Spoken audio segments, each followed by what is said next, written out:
अस्सलाम वालेकुम। आज मैं आपके साथ अपनी ज़िंदगी का एक बहुत ही इंटरेस्टिंग सा वाक़या शेयर करने जा रही हूँ, जिसने मुझे बाद में बहुत ज़्यादा सोचने पर मजबूर किया और मुझे अपनी ज़िंदगी का एक बहुत हिकमत से लबरेज़ लेसन समझ में आया। तो डियर, ये उस वक़्त की बात है जब मैं गुजरांवाला में पोस्टेड थी और हम लोगों का कॉलेज का ट्रिप जो था वो इस्लामाबाद गया और हमने इस्लामाबाद की मुख्तलिफ़ डेस्टिनेशन को एक्सप्लोर किया। इसमें से एक डेस्टिनेशन जो थी वो लोक विरसा थी। जो लोग इस्लामाबाद को विज़िट कर चुके हैं या स्पेशली जो लोग इस्लामाबाद में रहते हैं वो ये बात जानते होंगे कि लोक विरसा में बहुत सी एंटीक्स चीज़ें जो हैं वो मिलती हैं और लोग उसको बखुशी अपने पास सेव करने के लिए, अपने फ्रेंड्स को गिफ्ट देने के लिए लेकर आते हैं। तो मेरे साथ भी एक बहुत मज़े का वाक़या हुआ। मैंने अपने लिए कुछ गिफ्ट्स लिए वहाँ पे, मैंने कुछ अजरक के कपड़े लिए, कुछ पेंटिंग्स ली, कुछ एंटीक ज्वेलरी ली और उन्हीं में से मैंने एक बहुत ही खूबसूरत ब्लू कलर का पेन लिया जिसके इर्द गिर्द मिरर वर्क हुआ था। यानी उसका पूरा का पूरा जो ऊपर वाला केप था उसको बहुत खूबसूरत छोटे छोटे मिरर के साथ एंगेज किया गया था और वो इतने खूबसूरत तरीके से उस पर स्टड हुए हुए थे कि वो एक एंटीक पेन लगता था, बिल्कुल ऐसे जैसे किसी ज़माने में किंग्स और प्रिंसेस जो थे वो अपनी टेबल पे उसको रखते थे और इसके साथ उसमें एक एंटीक टच भी आता था। तो डियर, यहाँ पे आप सबको मैं इस बात को कैसे एक्सप्लेन करूँ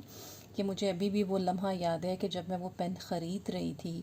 तो मैंने ये सोचा कि इस वक्त तो मैं एक लेक्चरर हूँ और अपनी क्लास में इस तरह का पेन लेके जाते हुए मुझे थोड़ा सा ऑड फील हो रहा था क्योंकि इतने भड़कते हुए कलर्स जो हैं वो एक लेक्चरर यूज़ करते हुए थोड़ा सा मुझे ऑड फील हो रहा था।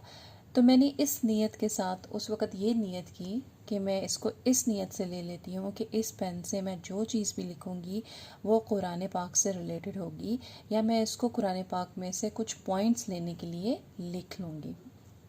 रख लूँगी अपने पास, सॉरी। तो उस वक़्त तो मैंने ये नीयत की, बड़े आराम से मैंने ये वो वाला पेन अपने पास रख लिया और ये तब की बात है, तकरीबन सन 2014 और 15 की बात है कि मैं अपने पेरेंट्स से दूर किसी स्टेशन में रहती थी और वहाँ पे अल्लाह ताला के फजल करम से मुझे एक बहुत अच्छी लड़की जो कि मेरी नेबर थी और अपनी ज़िंदगी के थोड़े से डिप्रेस टाइम में से गुज़र रही थी, लेकिन उस वक़्त उसको कुरान पाक की बहुत अच्छी सआदत हासिल हुई थी और वो अपने बच्चों की कुरान पाक की तालीम और तरबियत पे भी बहुत ज़्यादा फोकस कर रही थी। तो उसके साथ मेरी एक अच्छी फ्रेंडशिप हो गई और कॉलेज से आने के बाद थोड़ा सा टाइम मेरा उसके साथ भी गुजरता था।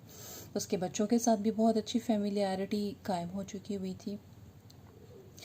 तो जब मैं अपने घर वापस आई और मैंने अपनी शॉपिंग खोली तो जो चीज़ें मैं अपने लिए लेकर आई थी वो मैंने अलहदा कर ली, जो चीज़ें मैंने फ्रेंड्स के लिए रखी थी उनको मैंने अलहदा कर लिया। और इस दौरान में मुझे अपने उस दोस्त के घर जाने का भी इत्तेफाक हुआ। काफ़ी दिन हो गए थे, मुलाकात नहीं हुई थी और मैंने जब अपना बैग खोल के देखा तो मुझे बहुत डिसअपॉइंटमेंट हुई क्योंकि उसको नियत करके मैंने कोई भी गिफ्ट नहीं ख़रीदा हुआ था और बग़ैर गिफ्ट के इतने टाइम के बाद उसके घर जाना मुझे बहुत ऑड लग रहा था। तो पता नहीं क्या सोचते हुए मैंने वो ब्लू कलर का पेन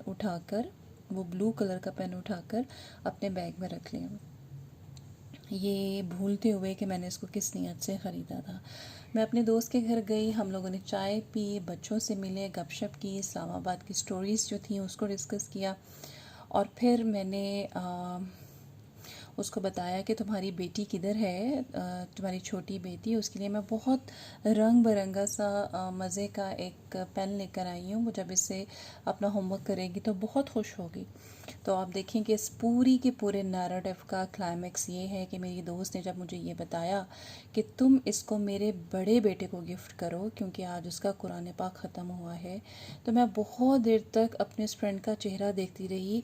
कि मैंने ये पेन कुरान पाक के नाम की नीयत करके ख़रीदा था, लेकिन चूंकि ये मेरे पास इसलिए नहीं रह सका क्योंकि अभी मैंने कुरान पाक से अपनी वो मोहब्बत और अक़ीदत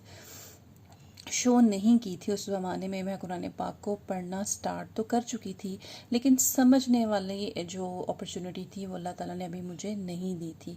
और उसके बेटे ने जब कुरान पाक ख़त्म किया तो उसने बुलाया, वो तकरीबन 7-8 साल का शाही सा बॉय था, वो मेरे पास आया, मैंने उसको बड़े एहतराम से प्यार से वो पेन दिया और वो पेन दे के बहुत खुश हुआ। और घर में आके मैं एक ही बात सोचती रही कि अल्लाह ताला के ये वादे हैं कि जो चीज़ अल्लाह के नाम पे ख़रीदी जाती है, अल्लाह के कलाम के नाम पे ख़रीदी जाती है, वो हमेशा अपनी डेस्टिनेशन तक ज़रूर पहुंचती है। तो ये याद रखिएगा कि अगर आपकी नीयत सच है, पाक है, तो वो नीयत का फल अपनी मंजिल तक ज़रूर पहुंचता है।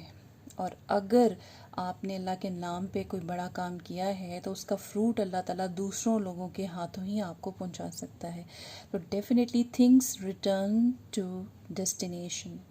जो उनकी डेस्टिनेशन होती है। Thank you very much for listening. Allah हाफिज़।